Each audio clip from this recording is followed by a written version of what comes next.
Bismillah. Assalamualaikum warahmatullahi wabarakatuh. Bismillah. Innal hamdalillah nahmaduhu wa nasta'inuhu wa nastaghfiruh wa na'udzu billahi min shururi anfusina wa min sayyiati a'malina. May yahdihillahu fala mudhillalah wa may yudlil fala hadiyalah. Wa ashhadu an la ilaha illallah wahdahu la syarikalah wa ashhadu anna Muhammadan abduhu wa rasuluh. Ya ayyuhalladzina amanu taqullaha haqqa tuqatih wa la tamutunna illa wa antum muslimun. Ya ayyuhan nasu taqu rabbakumul ladzi khalaqakum min nafsin wahidah wa khalaqa minha zawjaha wa batha minhuma rijalan katsiran wa nisaa'a wattaqullaha alladzi tasaaluna bihi wal arham innallaha kana 'alaikum raqiba. Ya ayyuhalladzina amanu taqullaha wa qulu qawlan sadida yuslih lakum a'malakum wa yaghfir lakum dhunubakum wa may yuti'illaha wa rasulahu faqad faza fawzan 'azima. Amma ba'du, fa inna asdaqal hadits kitabullah wa khairal huda hadi Muhammadin sallallahu alaihi wa ala alihi wasallam wa syarral umur muhdatsatuha fa inna kulla muhdatsatin bid'ah wa kulla bid'atin dhalalah wa kulla dhalalatin finnar. Iyadan billahi minan nar. Alhamdulillah, fi hadzal yaumul jumu'ah, awal yaum aktubu fi hadzal masjid al mubarak, maka ketahuilah ya ibadallah bahwa sungguhnya permasalahan afatul lisan, keburukan lisan, baik berdusta ataupun berghibah ataupun namimah, itu adalah dosa yang besar. Dan bagaimana dilakukan di bulan puasa Ramadan? Maka apakah membatalkan dari puasa? Maka telah terjadi ikhtilaf di kalangan para ulama, yang mana tumpuan dasarnya kembali kepada hadis yang muttafaqun alaih dari Abi Hurairah. Berkata Rasulullah sallallahu alaihi wa ala alihi wasallam, man lam yada' qaula zur wal amala bih, barang siapa yang tidak pernah meninggalkan ucapan-ucapan keburukan dan amalan atas ucapan keburukan tersebut, falaisa lillahi hajah an yada'a ta'amahu wa syarabahu, maka tidak butuh Allah kepada mereka di saat mereka melaksanakan puasa meninggalkan makan dan minumnya.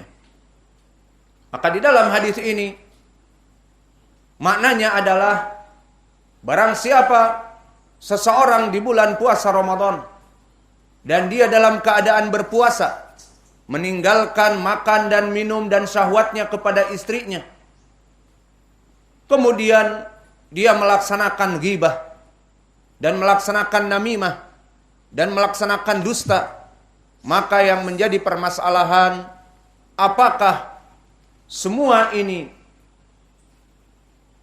adalah pembatal dari puasa atau tidak?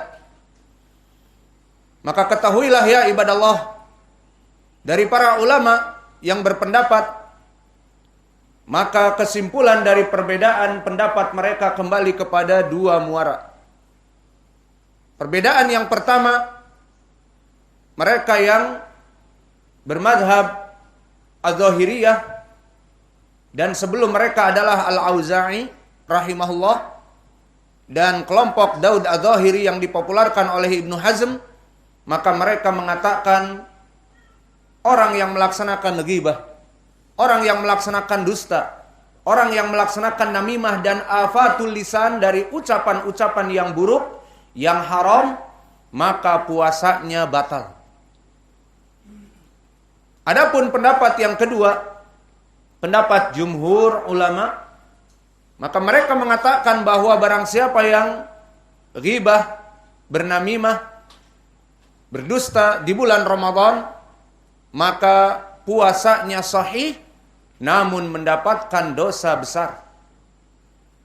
Maka wallahu a'lam, yang rajih dari ucapan ini adalah ucapan jumhur ulama. Karena hadis yang kita baca tadi, man lam yada' qaula zur wal amala bihi falaisa lillahi hajah an yada'a ta'amahu wa syarabahu. Barang siapa yang melaksanakan keburukan-keburukan lisannya dan beramal padanya, maka Allah tidak butuh kepada puasa mereka. Di sini menurut pendapat jumhur ulama tidak ada wajah pendalilan yang tegas. Karena makna Allah tidak butuh, falaisa lillahi hajah, itu maknanya bukan pembatal puasa yang jelas. Tetapi apa faidah dari puasa? Dan ini adalah zajr wa tarhib, kalimat, ungkapan yang buruk agar menjauhkan manusia dari perbuatan ghibah, namun tidak jelas dia pembatal dari puasa. Maka oleh sebab itu datang di dalam hadis yang lain yang masih muttafaqun alaih dari Abi Hurairah, as-siyamu junnatun fala yarfuth wala yafsuq wala yajhal. Maka puasa itu adalah tameng dari perbuatan dosa. Jika kalian berpuasa, fala yarfuth, jangan mengejek manusia dan menghina manusia dari perbuatan lafaz-lafaz yang buruk, terutama masalah seksologi seperti pipiu, seperti kamu, seperti anuku dan sebagainya. Ataupun wala yajhal, mengejek dari segi akal, dasar otak udang, dasar keledai yang bodoh. Ataupun wala yafsuk, mencela dengan nama-nama lakob-lakob yang buruk, seperti disebutkan seperti binatang, ataupun seperti penjahat dan yang lainnya. Maka di sini di dalam hadis ini, as-saumu junnatun fala yarfuth wala yafsuk wala yajhal, di sini menjadi pendalilan bahwa orang yang berpuasa dilarang untuk mencela, bergibah, namimah, karena dia itu adalah puasa. Junnah, bagaikan perisai puasa itu. Melarang seseorang untuk bergibah, bernamimah, berdusta, mencela, dan sebagainya. Fa'idha syatamaka au qatalaka ahadun falyaqul ana shaimun ana shaimun. Maka jika datang seseorang mengejek kamu dan ingin mengajak berkelahi dengan kamu, cukup katakan, aku orang yang berpuasa, aku orang yang berpuasa. Maka dari dua hadis ini barakallahu fikum, tidak ada istimbat pendalilan bahwa ghibah, namimah, berdusta, mencela adalah pembatal puasa. Namun yang zahir dia adalah dosa-dosa yang besar. Namun apakah membatalkan puasa orang yang berghibah? Di sini tidak ada pendalilan yang jelas. Maka yang rajih adalah ucapan jumhur, dikarenakan ucapan jumhur beristidlal dengan al-bara'ah al-asliyah, bahwa segala sesuatu itu asalnya dalam perkara tidak membatalkan puasa kecuali datang dengan dalil. Seperti makan, minum, dan berqaitus. Dan dalilnya di Al-Quran, wa kulu washrabu hatta yatabayyana lakum al-khaytul abyadu minal khaytil aswadi minal fajr tsumma atimus siyama ilal lail. Dalil makan dan minum di siang Ramadan membatalkan. Dan juga di Al-Quran, uhilat lakum lailatas siyam, uhilla lakum lailatas siyam arrafathu ila nisaikum. Maka dihalalkan di malam-malam Ramadan untuk berqaitus, maka dilarang di siang hari. Maka jelas pendalilannya seperti makan, minum, dan berqaitus di siang Ramadan dari pembatal. Adapun tentang ghibah, namimah, dan berdusta, maka tidak ada hadis-hadis yang secara jelas memberikan faidah yang tuntas kecuali dengan sanad-sanad yang dhaif. Maka oleh sebab itu jumhur ulama berpendapat bahwa ghibah, namimah, berdusta dosa besar meskipun dia berpuasa, maka puasanya tetap sahih. Maka puasanya tetap sahih. Maka beristidlal jumhur dengan bara'atul asliyah bahwa asal dari puasa itu diterima. Tidak ada pembatal kecuali yang jelas. Dan tidak disebutkan di Al-Quran ataupun sunnah yang sahihah tentang kejelasan ghibah, namimah, dan dusta dari pembatal puasa. Maka cukup dengan dalil bara'atul asliyah ayat Allah Jalla wa'ala.